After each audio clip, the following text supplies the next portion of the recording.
آپ کو یاد ہوگا کہ میں نے گزشتہ جمعے میں نبی کریم صلی اللہ علیہ وسلم پر ایمان کی حقیقت کا ذکر کیا تھا اور اس کی ضروری تفصیلات عرض کی تھی، اور یہی میں نے بتایا تھا کہ اللہ پر اور اللہ کے رسول پر اور ضروریات دین پر ایمان ایک مشترکہ حقیقت ہے، اس میں کوئی فرق نہیں ہے۔ یہ باتیں جو ہیں یہ تو پچھلے جمعے میں نے عرض کر چکا ہوں۔ آج میں اسی سلسلے میں کچھ اور باتیں کہنا چاہتا ہوں۔ پہلی بات تو یہ ہے کہ ایمان کی حقیقت اگر آپ کے ذہن میں محفوظ ہے تو اس پر یہ اس بات کا اضافہ کر لیجئے کہ نبی کریم صلی اللہ علیہ وسلم نے ایمان کی حقیقت میں یا ایمان کی تکمیل میں کچھ اور چیزوں کو بھی شامل فرمایا۔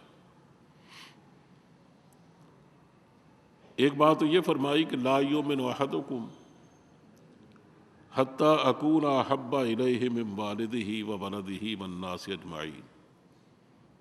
مشہور حدیث ہے، آپ میں سے اکثر کو یاد ہوگی کہ تم میں سے کوئی بھی حقیقی مومن نہیں ہو سکتا یا مکمل مومن نہیں ہو سکتا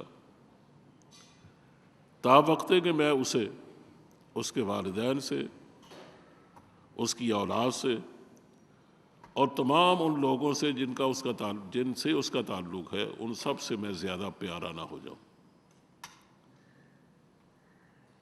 اگر لوگوں میں سے کوئی شخص بھی اسے مجھ سے زیادہ پیارا ہے تو اس کا مطلب یہ ہے کہ اسے مجھ سے حقیقی محبت نہیں، یا محبت جو ایمان کا حصہ ہے کم از کم وہ نہیں۔ اس لیے اگر اس کی اولاد زیادہ پیاری ہے تو تب بھی یہی حال ہے، اور اگر اس کے والدین زیادہ پیارے ہیں تو تب بھی یہی حکم۔ اسی سلسلے میں ایک دوسری حدیث میں حضور نے ارشاد فرمایا کہ لا یؤمن احدکم حتی اکون احب الیہ من ولدہ ومالہ والناس اجمعین، کہ تم میں سے کوئی شخص اس وقت تک مومن نہیں ہو سکتا جب تک میں اسے اس کی اولاد سے اور اس کے مال سے اور تمام لوگوں سے زیادہ پیارا نہ ہو جائے۔ ایک تیسری حدیث ہے جس میں مزید کوئی تفصیل ہمیں ملتی ہے۔ حضرت جابر بن سفیان اس کے راوی ہیں، مسلم شریف کی یہ روایت ہے۔ وہ فرماتے ہیں کہ کنا مع النبی صلی اللہ علیہ وسلم وهو آخذ بید عمر بن الخطاب رضی اللہ تعالیٰ، کہ ہم ایک سفر میں تھے نبی کریم صلی اللہ علیہ وسلم کے ساتھ، اور آپ نے حضرت عمر فاروق کا ہاتھ پکڑا ہوا تھا، ان سے باتیں فرما رہے تھے، ان کی اصلاح کر رہے تھے، ان کی تربیت فرما رہے تھے۔ اور یہ حضور کا عام انداز تھا کہ جب بھی آپ خاص طور پر کسی کی تربیت فرمانا چاہتے یا کسی بات پر توجہ دلانا چاہتے تو بعض دفعہ اس کا کندھا پکڑ لیتے۔ اگر وہ پیچھے بیٹھا ہے تو اس کو دو تین دفعے اس کو اپنی طرف متوجہ کرتے۔ مثلا جیسے مشہور حدیث ہے کہ معاذ بن جبل حضور کے پیچھے بیٹھے تھے، گھوڑے پر سوار تھے، کہ آپ نے فرمایا یا معاذ، او معاذ، تو نے کہا لبیک یا رسول اللہ، کہ اللہ کے رسول میں حاضر ہوں۔ آپ نے تھوڑی دیر کے بعد پھر فرمایا یا معاذ، انہیں پھر وہی بات فرمائی۔ حضور نے تیسری دفعہ پھر فرمایا کہ یا معاذ۔ اس کا مطلب یہ جب پوری طرح ان کو متوجہ کر لیا تب آپ نے وہ بات فرمائی جو کہنا مقصود تھا۔ اسی طرح سے عبداللہ ابن عمر کے بارے میں ہمیں حدیث میں آتا ہے کہ آپ نے ان کا کندھا پکڑ کر آپ نے فرمایا کہ یا عبداللہ کن فی الدنیا کا انک غریب و عابر سبیل، کہ اے عبداللہ تو دنیا میں اس طرح رہ جیسے ایک مسافر ہوتا، گویا کہ تو ایک مسافر ہے، اور یا اس طرح رہ جیسے کسی شہر میں آدمی چند روز کے لیے یا چاہے ایک وقت کے لیے جاتا ہے پھر وہاں سے آگے چل پڑتا ہے۔ یعنی مقصود یہ ہے کہ یہ اس طرح کے بہت سارے واقعات ہیں حدیث میں کہ حضور نے بعض وقت کندھا پکڑ کر یا بعض متوجہ فرما کر یا اور کسی طرح سے کسی کو پوری طرح اپنی طرف متوجہ کیا، پھر آپ نے جو بات خاص طور پر ان سے کہنی تھی جو ان کی تربیت کا زیادہ حصہ تھی اس کے بارے میں ارشاد فرمایا۔ یہاں بھی معلوم ہوتا ہے کہ حضرت عمر فاروق پر چونکہ نظر زیادہ تھی، آپ جانتے تھے کہ یہ مستقبل کے فاروق اعظم ہوں گے اور اللہ تعالیٰ ان سے بہت بڑی خدمت انجام دے، بہت بڑی خدمت لے گا، اور یہ مسلمانوں کی بہت خدمت کرنے کا موقع پائیں گے اور یہ بڑی مضبوط قوت کے مالک ہوں گے۔ اسی معلوم مختلف وقتوں میں حضور نے ان کی تربیت فرمائی۔ تو اسی تربیت کا یہ حصہ تھا کہ آپ نے ان کا ہاتھ پکڑا ہوا تھا، اور جو جابر نے سنا وہ کہتے ہیں کہ میں نے سنا کہ حضور یہ فرما رہے تھے کہ عمر تمہیں مجھ سے کتنا پیار ہے، کتنی محبت ہے تمہیں مجھ سے۔ انہوں نے کہا حضور اپنے ماں باپ سے بھی زیادہ، اپنی اولاد سے بھی زیادہ، اور تمام لوگوں سے زیادہ، اور نہ کہ اپنی جان سے بھی زیادہ۔ اب وہ سوچ میں پڑ گئے، کیونکہ صحابہ بغیر سوچے سمجھے ہماری طرح محض الفاظ سے کھیلنا نہیں جانتے تھے، وہ اس کی حقائق سے واقف تھے، حقیقت سمجھتے تھے اور اسے سوچ کے بات کرتے تھے۔ تو انہوں نے کہا کہ حضور اس کے بارے میں کبھی آج تک غور نہیں کیا، کبھی سوچا نہیں۔ اور پھر تھوڑی دیر کے بعد تأمل کے بعد کہنے لگے حضور اب مجھے آپ اپنی جان سے بھی زیادہ پیارے ہیں۔ اگر ایک طرف آپ کا معاملہ ہو اور ایک طرف میری جان ہو تو میں جان دے دوں گا، آپ کی عزت بچا لوں۔ تو حضور نے فرمایا کہ الآن یا عمر، اے عمر اب تیرا ایمان مکمل ہوا۔ یعنی اگر جان سے بھی زیادہ کوئی اور چیز پیاری ہے نا تو پھر حضور کی سے محبت نہیں ہے، یعنی حضور پر ایمان وہ حقیقت میں مکمل نہیں ہوتا۔ اس سے آپ سمجھ لیجئے کہ آن حضرت صلی اللہ علیہ وسلم پر ایمان کس درجے کا ہونا چاہیے۔ مثلا ایک حدیث میں ایک واقعہ، مشہور واقعہ ہے، وہ بھی شاید آپ کو یاد ہوگا۔ حضرت خبیب رضی اللہ تعالیٰ عنہ کسی طرح گرفتار ہو گئے تھے، ان کے بہت سارے ساتھی مارے گئے، شہید ہو گئے، 2 ساتھی گرفتار ہوئے، ان کو بیچ دیا گیا، غلام بنا کر ان کو مکہ معظمہ لے آیا گیا، اور وہاں ایک دن مقرر کر لیا گیا ان کو ذبح کرنے کا، ان کو قربان کرنے کا۔ مقرر دن میں ذرا ٹھٹ لگ گئے لوگوں کے، جن میں ابو سفیان بھی تھے، وہ بعد میں خود اس کی روایت کرتے تھے۔ انہوں نے کہا ان کو سولی پہ لٹکا دیا گیا، اور سولی پہ لٹکانے کا کیا مطلب کہ اسے دونوں ہاتھ پھیلا کر ان میں میخیں گاڑ دی گئیں ایک درخت کے ساتھ، اور زمین میں جہاں وہ کھڑے تھے وہاں بھی کوئی تختہ رکھ کر اس میں میخیں گاڑ دی گئیں، اور پھر چند آدمی مقرر کیے گئے جو نیزے لے کر ان کو بمبھوڑ رہے تھے، اس طرح چھیڑ رہے تھے اور زخمی کر رہے تھے۔ اس سے آپ اندازہ کریں کہ ان کی جان کس عذاب میں مبتلا تھی۔ اس حال میں غالباً ابو سفیان نے یہ بات پوچھی جب وہ ابھی مسلمان نہیں ہوئے تھے۔ انہوں نے کہا خباب تیرا کیا خیال ہے کہ اگر تیری جگہ محمد ہوتے صلی اللہ علیہ وسلم اور وہ اس عذاب میں مبتلا ہوتے اور تجھے کہا جاتا کہ ان کو حوالے کر کے تم اپنی جان چھڑا لو، تو کیا تم اسے پسند کرتے؟ جیسے انہوں نے یہ بات کہی نا تو اس خبیب پہ یوں سمجھے جیسا بجلی گری، اب تڑ پہ، اور کہا ابو سفیان اپنا منہ بند رکھ، میں اس بات کی تمنا رکھتا ہوں کہ مجھے اللہ تعالیٰ 1000 جانیں دے اور ہر دفعہ مجھے اسی عذاب سے میں مبتلا کر کے میری جان نکالی جائے، مجھے اسی طرح سولی پہ لٹکایا جائے، تو میں 1000 دفعہ مر سکتا ہوں لیکن یہ برداشت نہیں کر سکتا کہ آن حضرت صلی اللہ علیہ وسلم کے تلوے میں ایک کانٹا بھی چبھے۔ اندازہ کریں، یہ ہے وہ محبت جو اصل میں حقیقی ایمان کہلاتی ہے۔ اس کی میں مزید تھوڑی سی وضاحت کرنا چاہتا ہوں۔ محبت کی کئی قسمیں ہیں۔ ایک محبت وہ ہے جس کو ہم طبعی کہتے ہیں، ایک محبت وہ ہے جو خود اختیاری ہے، اور ایک وہ ہے جو عقل کا تقاضا ہے۔ ماں باپ سے اولاد کی محبت یہ طبعی ہے، اولاد سے ماں باپ کی محبت یہ بھی اس کی طبیعت کا حصہ ہے، شوہر کی بیوی سے محبت، بیوی کی شوہر سے محبت ایک طبیعت کا تقاضا، طبعی محبتیں ہیں، اور اس کی اسلام نے اجازت دی۔ جو چیزیں ہمارے لیے جن کا کمانا، جن کا حاصل کرنا جائز ٹھہرایا ہے، ان سے محبت کرنا تبھی تقاضا ٹھہرایا گیا، چاہے ہمارے ماں باپ ہوں، چاہے ہماری برادری ہو، چاہے ہمارے رشتہ دار ہوں، چاہے ہماری اولاد ہو، چاہے بیویاں ہوں، چاہے ہمارے خوبصورت مکانات ہوں جن کو بڑی محنت سے ہم نے بنایا، چاہے ہماری تجارت کا حصہ ہو اور تجارتی اموال ہوں جن کو بڑی محنت سے ہم نے کمایا، یہ ساری چیزیں، ان سے محبت اور ان سے رشتہ، یہ ایک طبیعت کا تقاضا ہے، اس سے اسلام ہرگز نہیں روکتا۔ لیکن وہ اس طبعی محبت کو ایک کنٹرول کرنا چاہتا ہے، ایک حدود میں رکھنا چاہتا ہے، حدود سے باہر نہیں نکلنے دیتا۔ میں خود اپنی طرف سے نہیں کہتا، قرآن کریم کہتا ہے قُلْ إِنْ كَانَ آبَاؤُكُمْ وَأَبْنَاؤُكُمْ وَإِخْوَانُكُمْ وَأَزْوَاجُكُمْ وَعَشِيرَتُكُمْ، اے پیغمبر ان سے کہہ دیجئے، قل وہاں آیا کرتا ہے جہاں کسی بہت اہم بات کو لوگوں کے ذہنوں میں اتارنا مقصود ہوتا ہے، مثلا قل هو اللہ احد، چونکہ توحید جان ہے ہمارے دین کی، اس لیے کہا گیا قل، اے پیغمبر ان سے یہ بات کہہ دی، سمجھائیے ان کو، یہ ان کے نگاہوں سے اوجھل نہیں ہونی چاہیے۔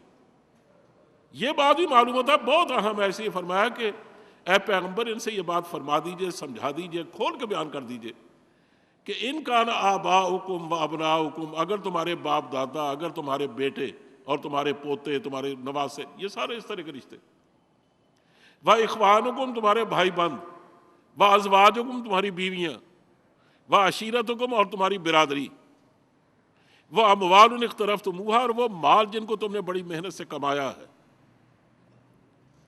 و تجارت تخشون کسادہا، اور وہ تجارت جس کے مندہ پڑ جانے کا ہر وقت تمہیں کھٹکا لگا رہتا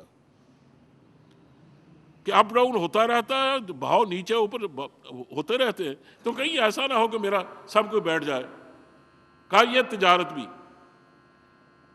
وَمَسَاكِنُ تَرْضَوْنَهَا، اور وہ مکانات جن کو تم نے بڑی محنت سے بنایا ہے اور اس کو تم بہت پسند کرتے ہو، یہ ساری چیزیں، ان سے تعلق رکھنا، ان کا بنانا، ان کا حاصل کرنا، ان سے محبت کرنا تبھی تقاضا ہے، یہ بالکل جائز۔ لیکن فرق کیا ہے، کہاں جا کے رکاوٹ پیدا ہوتی ہے، احب الیکم من اللہ ورسولہ، اگر یہ چیزیں تمہیں اللہ سے اور اس کے رسول سے زیادہ پیاری ہیں، اگر یہ خود پیاری ہیں کوئی فرق نہیں،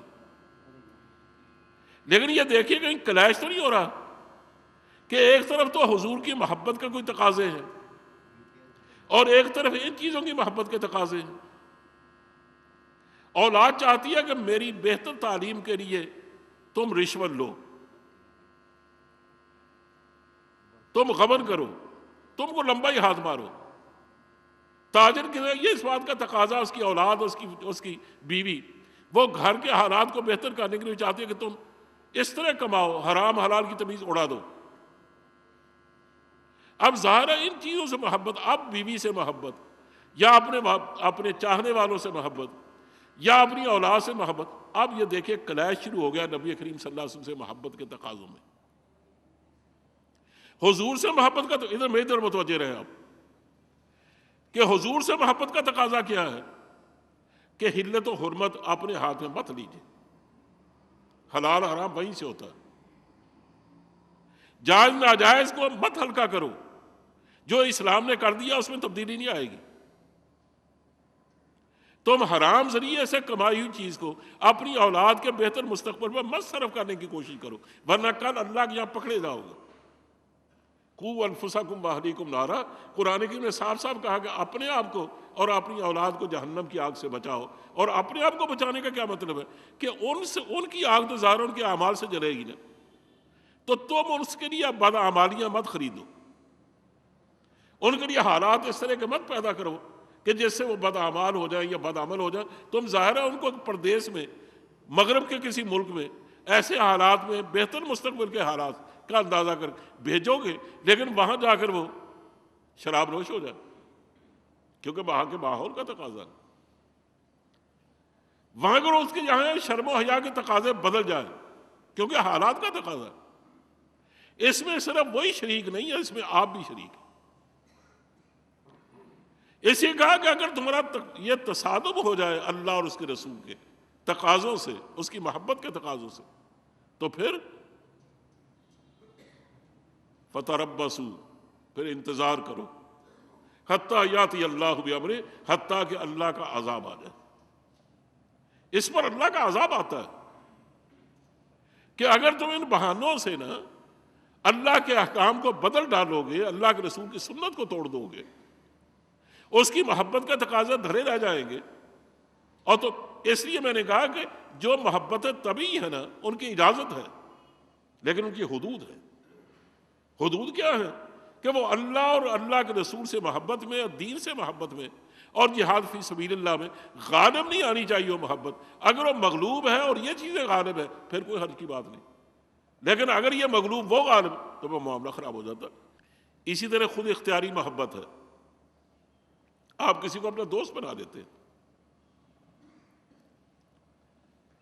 اپنی من چاہیے آپ شادی کروا لیتے، اور وہ تو عام ہو رہی ہے آج کل۔ اپنے اختیار سے آپ نے خود چاہا کہ میں اس لڑکی کو زندگی کا ساتھی بنانا چاہتا ہوں، یا میں اس لڑکے کو اپنا دوست بنانا چاہتا ہوں، اس فلاں آدمی کو اپنا دوست بنانا چاہتا ہوں، یا آپ اپنے اختیار سے کوئی اور تعلق اسے پیدا کر لیا، ہمسایوں سے بڑے گہرے تعلقات ہو گئے۔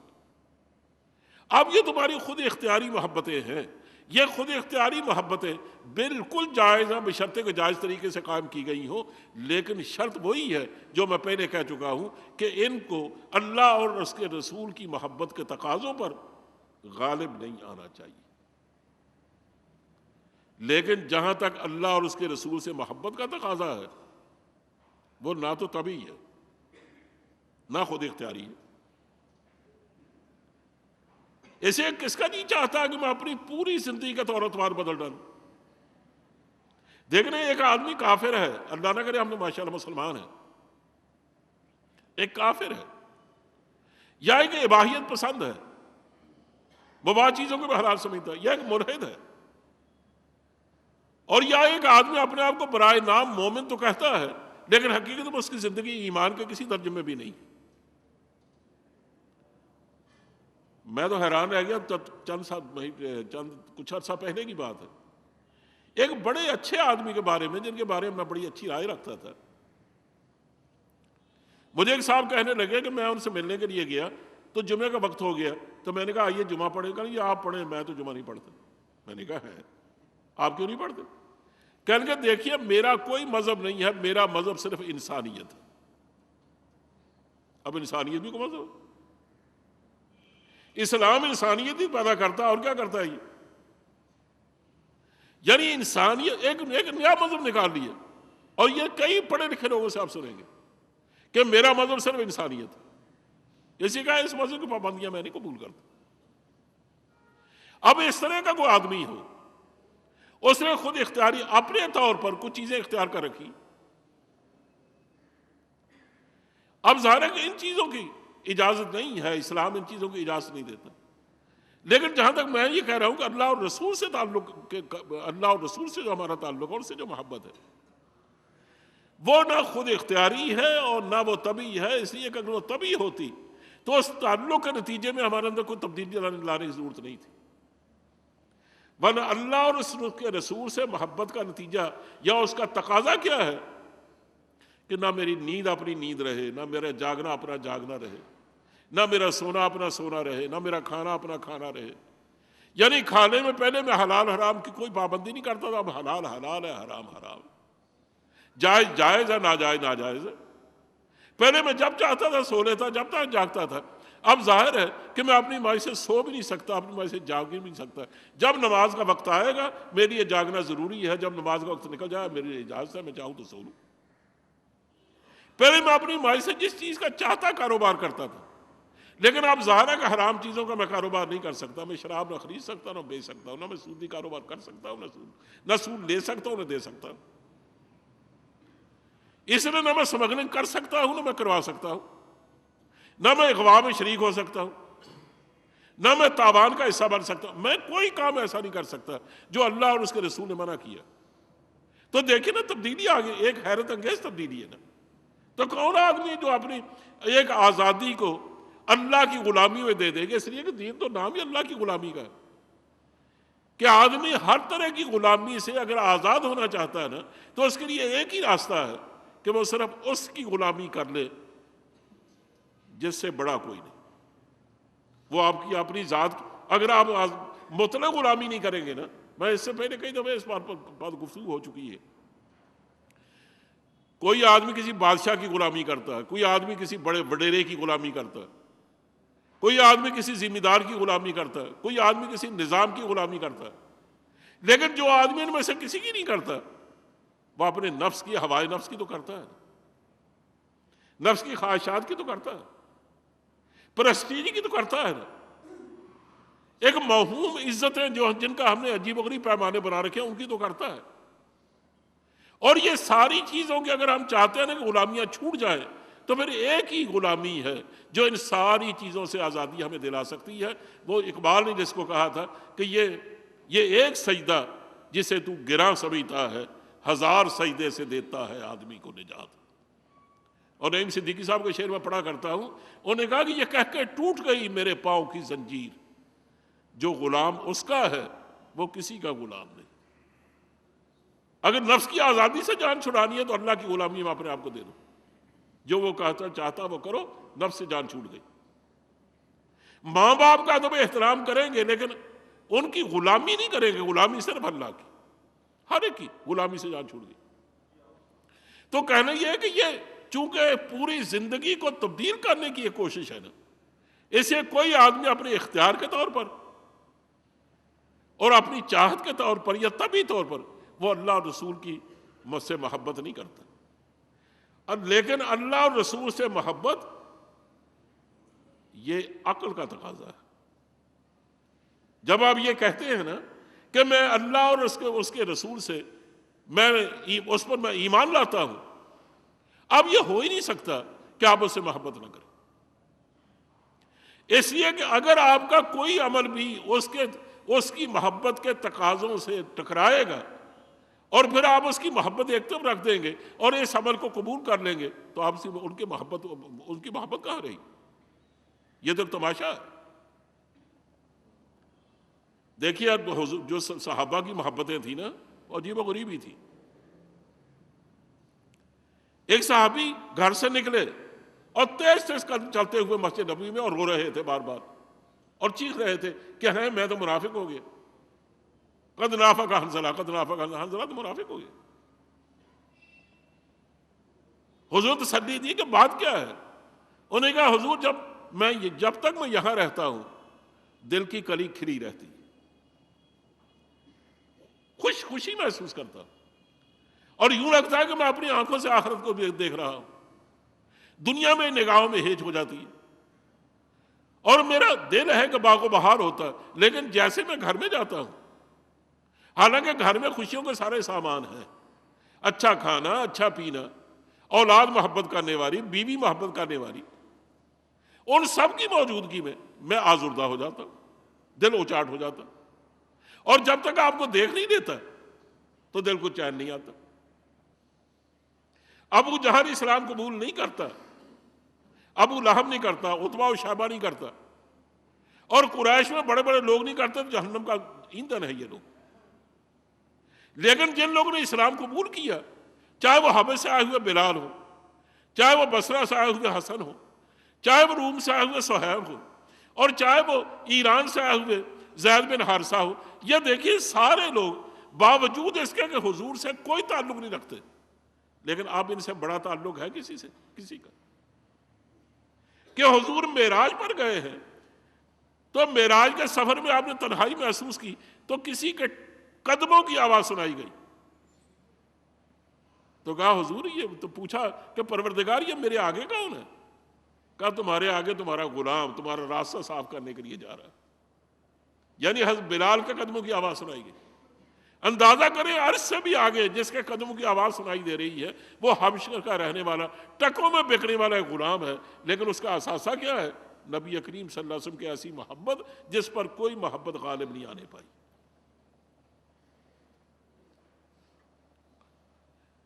کسی صحابی کا اگر نام لیا گیا ہے پورے قرآن کریم میں وہ صرف زید ہے.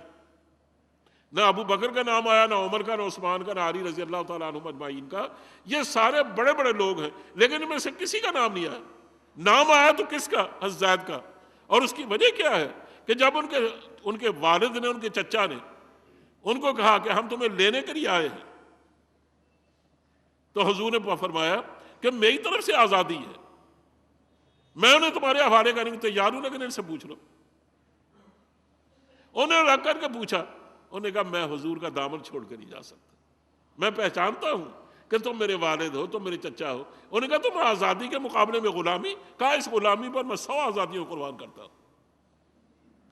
حضور اسی وقت ان کو اپنے بغل میں لیے کعبۃ اللہ میں گئے اور جا کر اعلان کیا کہ آج کے بعد زید بن حارثہ نہیں ہے بلکہ زید بن محمد ہے. ان کا نام قرآن کریم کیوں نہ لیتا؟ تو میں یہ بتا رہا ہوں کہ یہ وہ محبتیں ہیں جن کو اللہ نے لازم کیا، اس لیے کہ کسی علاقے کا رہنے والا بھی وہ اگر یہ پابندی لگا دی جاتی کہ حضور تو عرب کے لیے نبی بن کے آئے ہیں، تو اجمی تو آپ کا امتی نہیں بن سکتا تھا. اگر عجم کے لیے آتے تو عرب نہیں بن سکتا تھا. مغرب کے لیے آتے تو مشرق والے محروم ہوتے، مشرق کے لیے آتے تو مغرب والے محروم ہوتے. کسی رنگ کی اگر پابندی لگا دی جاتی، لیکن یہ مطلقاً کہا گیا کہ جو آدمی بھی اسلام کو قبول کرے گا وہ اللہ کے رسول کا امتی ہوگا اور اللہ کا حقیقی بندہ ہوگا. یہ اس لیے کہا کہ اس لیے کہ آدمی جو اسلام قبول کرتا ہے وہ اپنے اختیار سے کرتا ہے، کہ یہ غیر اختیاری چیز نہیں ہے. تو دیکھ لو یہ محبت اختیاری ہے. اس طرح میں نے عرض کیا، جو پہلے بھی عرض کر چکا ہوں، کہ اسلام قبول کرنے کا دوسرا مطلب یہ ہے کہ میں پوری زندگی بدلنے کو تیار ہوں.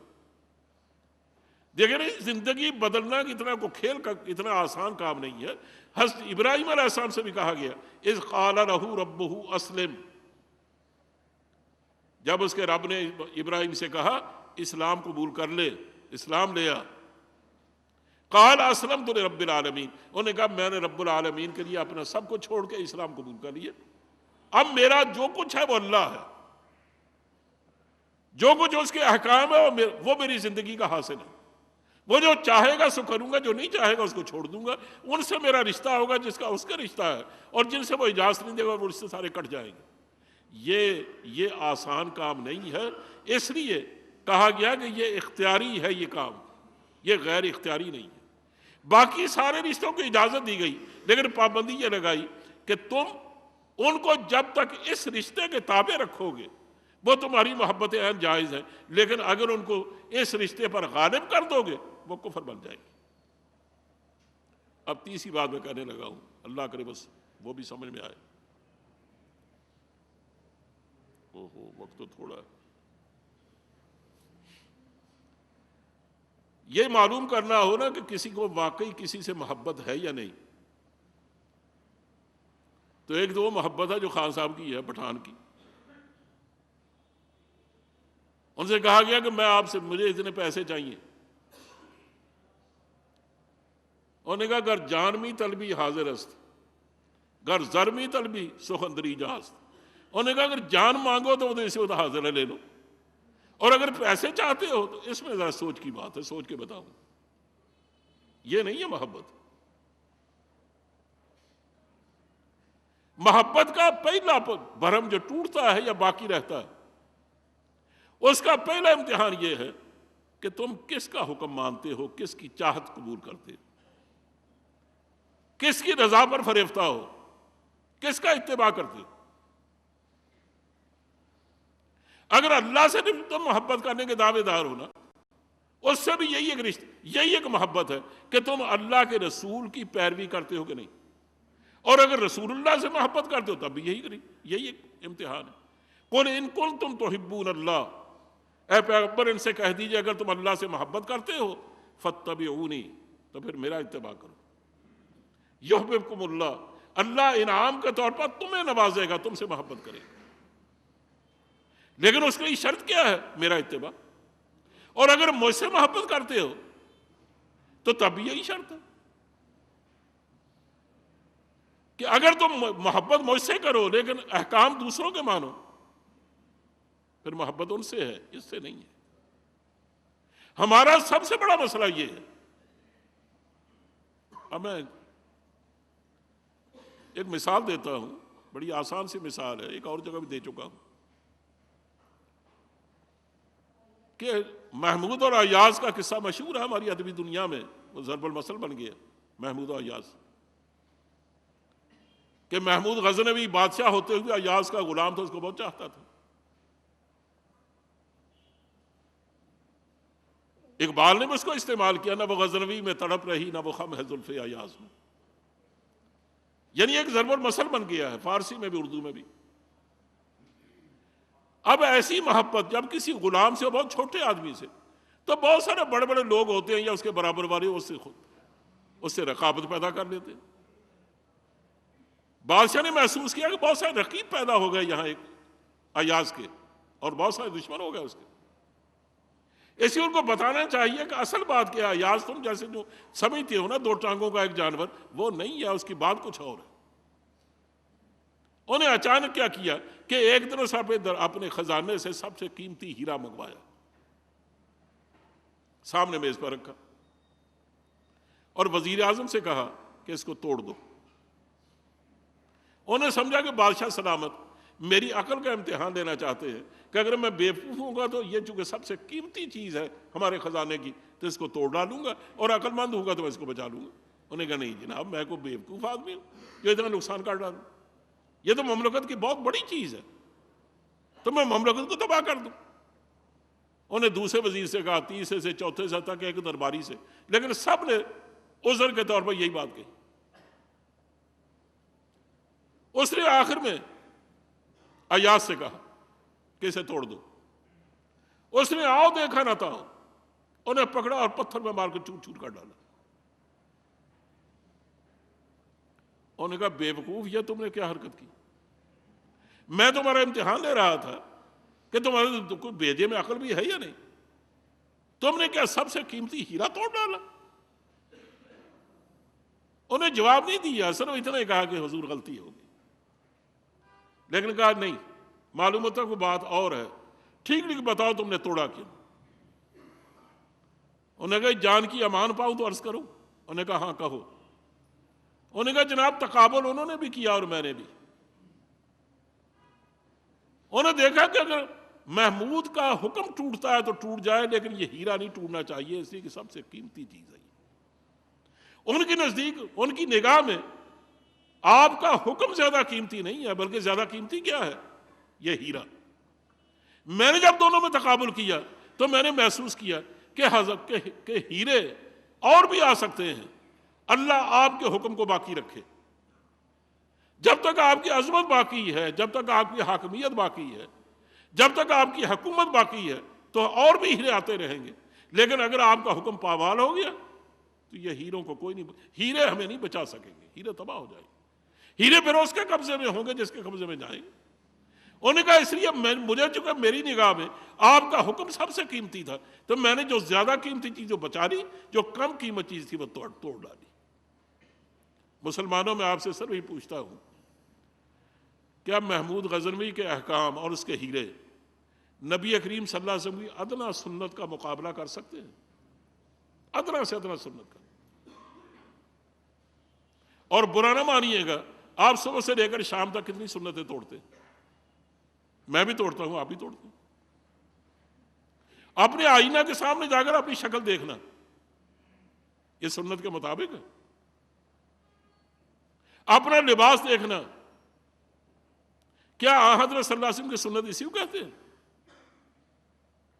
زندگی دنیا دن بھر کیے ہوئے اعمال کے ایک ایک عمل کا جائزہ لینا، کیا واقعی ہم نے حضور کی سنت کے مطابق اعمال کیے ہیں؟ اگر محمود غزنوی کا ایک ہیرا توڑ دیا جاتا ہے اس کو فکر لاحق ہوتی ہے، لیکن اس کا جواب کیا ہے کہ آپ کا حکم سے زیادہ قیمتی ہے آپ کے ہیرے سے۔ اس میں کوئی شبہ نہیں کہ اس کا حکم سب چیزوں سے زیادہ قیمتی تھا۔ میں کہتا ہوں اس طرح سے ہزاروں احکام ہوں، وہ حضور کی ادنا سنت پر قربان کیے جا سکتے ہیں۔ آپ کا حکم سب سے افضل ہے اور سب سے قیمتی ہے، لیکن ایک مسلمان جو اس پر ایمان بھی رکھتا ہے لیکن اس کو توڑتے ہوئے ذرا اس کو حجاب محسوس نہیں ہوتا۔ اس سے آپ اندازہ کریں کہ یہ نبی کریم صلی اللہ علیہ وسلم کی محبت ہے۔ جو لوگ میلاد نبوی مناتے ہیں، ربیع الاول میں ماشاءاللہ پہاڑیاں بناتے ہیں، پتہ نہیں کیا کچھ کرتے ہیں، اور لباس پہنا دیتے ہیں پورے پورے بازاروں کو، اور اس کو سمجھتے ہیں بہت بڑی نیکی ہے، اور نعت خوانی کرواتے ہیں، اور سارا سال ان کی زندگی کا کوئی ایک لمحہ بھی ایسا نہیں ہوتا جس میں تبدیلی آئے. تو کیا وہ حضور کی سنت اور آپ کی محبت کے تقاضوں پر کام کرتے ہیں؟ یعنی وہ جو کچھ کرتے ہیں وہ ان کے اپنی نفس کی خواہشات کے مطابق ہوتا ہے. انہوں نے نفسانی خواہش پوری کی، نام حضور کا لیا، اور جن باتوں کا حکم حضور نے دیا ہے ان کو کبھی پریکا کے برابر اہمیت نہیں دی. جب تک ہم اس بات کو نہیں بدلیں گے کہ اللہ کی حاکمیت اور رسول اللہ صلی اللہ علیہ وسلم کی سنت کی حاکمیت کو ہم تسلیم نہیں کریں گے، اور ان دونوں کی چاہت کو ہم اپنی چاہتوں میں نہیں بدلیں گے، اور اپنی پوری زندگی پر انہیں حاکم بنا کر اپنی زندگی فدیانہ طور پر ان کے قابو میں نہیں دے دیں گے، اس وقت تک حضور سے محبت کا ادنا تقاضا بھی پورا نہیں ہوگا. میں اور بھی ایک اور بھی مثال دینا چاہتا ہوں اگرچہ وقت ختم ہو گیا. نبی کریم صلی اللہ علیہ وسلم جنگ مدائن میں آپ کے ہاتھ میں ڈھیروں مال آیا، حتیٰ کہ 6,000 تو اونٹ ہی آئے، اور سونا چاندی کی کوئی انتہا نہ رہی. جو نئے نئے لوگ مسلمان ہوئے تھے نا، ابھی تھوڑا عرصہ پہلے فتح مکہ ہوا تھا، حضور نے ان کو جھوڑیاں بھر بھر کے دیے. صرف ابو سفیان کو 300 اونٹ دیے، 300 اونٹ ان کے بیٹے کو دیے. اسی طرح آپ اندازہ لگا لیں. لیکن جن لوگوں کی تلواروں نے آج تک اسلام کی تاریخ بنائی تھی اور آن حضرت کی حفاظت کی تھی، ان کو ایک دمڑی نہیں دی، یعنی انصار کو اور مہاجرین کو. اب ظاہر ان کے نوجوانوں میں شکایت پیدا ہوئی، کئی دبی دبی زبان میں ایک دوسرے سے باتیں ہوئی کہ دیکھیے حضور آخری انسان ہی ہے نا، جب تک ضرورت تھی تلوار آزمائی کی تو ہم کام آئے، اور آج جب دینے کا وقت آیا تو اپنے یاد آ گئے. تو یہ اپنے تھے نا سارے رشتہ دار، تو دیکھو ان کو کیسے جوڑیاں بھر بھر کے دی. حضرت سعد بن عبادہ جو خزرج کے سردار تھے، انہوں نے آ کر نبی کریم صلی اللہ علیہ وسلم کا ذکر کیا. حضور میں ایک چھولداری لگاؤ، ایک صاحبان لگاؤ، اور اس میں انصار کو جمع کرو، میں خطبہ دوں گا. انصار کو جمع کیا گیا، اور سے آپ نے فرمایا کہ اے گروہ انصار، میں نے سنا ہے کہ تم نے یہ باتیں کہی ہیں. انہوں نے کہا حضور ہمارے منہ ٹوٹ جائے، ہماری زبانیں سوکھ جائے اگر ہم نے کہا ہو. کچھ نوجوان ہیں جو ابھی نئے نئے اسلام میں آئے ہیں، ان کی تربیت نہیں ہے، ان میں ہو سکتا ہے کسی نے کچھ باتیں کہی، سنی ہم نے بھی ہے، لیکن ہم میں سے کسی ذمہ دار آدمی نے ایسی بات نہیں کہی. حضور نے کہا کہ نہیں، تم اگر یہ کہو کہ محمد تم مکے سے نکالے گئے تھے، ہم نے تمہیں وطن دیا صلی اللہ علیہ وسلم، تو میں کہوں گا تم سچ کہتے. تم اگر یہ کہو کہ دنیا تیرے خون کی پیاسی تھی، ہم نے تلوار کی چھاؤں میں تمہاری حفاظت کی، تو میں کہوں گا تم بالکل ٹھیک کہتے. تم اگر یہ کہو کہ ہمارے بچوں نے، ہم نے اور ہم سب نے مل کر تمہاری یہ خون دیا، بلکہ سب کچھ اپنے آپ قربان کر ڈالا، اور تب وہ دن نصیب نہیں ہوئے کہ مکہ فتح ہوا اور پوری عظمت اسلام کو ملی، تو میں کہتا ہوں تم بالکل صحیح کہتے. لیکن اگر میں تمہیں یہ کہوں کہ تم ہلاکت و تباہی کے کنارے پر کھڑے تھے، میں نے تمہیں کمر پکڑ کے پیچھے کھینچا اور تمہیں ضلالت کے بدلے میں ہدایت دی، اور عزت اور ذلت کے بدلے میں تم عزت آشنا کیا، تو کیا تم اس کا انکار کرو گے؟ اب وہ چیخ رہے تھے کہ اللہ اور رسول کے احسانات بہت ہیں. انہوں نے کہا تم تو بالکل تباہی کے کنارے لڑ لڑ کر بالکل فنا ہونے والے تھے. قرآن کریم خود کہتا ہے لو انفقت ما فی الارض جمیعا ما الفت بین قلوبہم، اگر آپ ساری دنیا کے خزانے بھی خرچ کر ڈالتے تو ان میں کبھی محبت نہ پیدا کر سکتے، ولکن اللہ الف بینہم، ان میں محبت صرف حضور نے، اللہ نے پیدا کی، اور وہ اسلام کے ذریعے پیدا کی. کہا یہ جو میں نے تمہارے دل جوڑے ہیں، تم بالکل تباہی کے کنارے کھڑے تھے، تو کیا تم اس کا انکار کرو گے؟ ان کا جی اللہ اور رسول کے احسانات بے شمار ہیں. اس طرح حضور نے کچھ باتیں اور فرمائی. آخر میں فرمایا وہ لوگ نئے نئے اسلام میں آئے تھے، اس لیے میں نے مال و دولت دے کر ان کے اسلام کو پختہ کیا. تم اسلام کا تجربہ کار لوگ ہو، تمہیں تو اسلام تمہارا بارہا تجربہ کر چکا. کیا تم اس بات پر راضی نہیں ہو کہ یہ مکے والے جب مکے کو لوٹ کے جائیں، کوئی اپنے ساتھ اونٹ کھانکتا ہوا جائے، کوئی درہم و دینار لے کے جائے، کوئی بکریوں کا ریوڑ لے کے جائے، لیکن تم جب مدینے جاؤ تو تم اپنے ساتھ محمد کو لے کے جاؤ۔ کہا میرا خون تمہارا خون ہے، میرا گوشت تمہارا گوشت ہے، میرا پوست تمہارا پوست ہے، میری قبر تمہارے اندر بنے گی، تم میرے ہو میں تمہارے ہوں، کیا تم اس پہ راضی نہیں ہو؟ آپ تو چیخ اٹھے کہ حضور ہمیں آپ چاہیے اور زندگی کی کوئی چیز نہیں چاہیے۔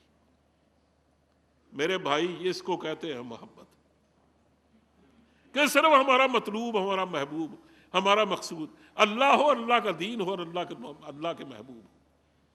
ان کے سوا ہمارا کس سے تعلق اگر ہو تو صرف ضرورت کی حد تک، لیکن جو مقصدی زندگی ہے وہ صرف اللہ اور اس کے رسول سے وابستہ ہو۔ جب تک ہم ایسا نہیں کریں گے، اسد اقبال ہم سے فریاد ہی کرتا رہے گا کہ کون ہے تارک آئین رسول مختار، کون ہے تارک آئین رسول مختار؟ ذرا اپنا جائزہ لیجئے، کون ہے تارک آئین رسول مختار؟ اور مصلحت وقت کی ہے کس کے عمل کا معیار، کس کی آنکھوں میں سمایا ہے شعار اغیار، اور ہو گئی کس کی نگاہ طرز سلف سے بیزار۔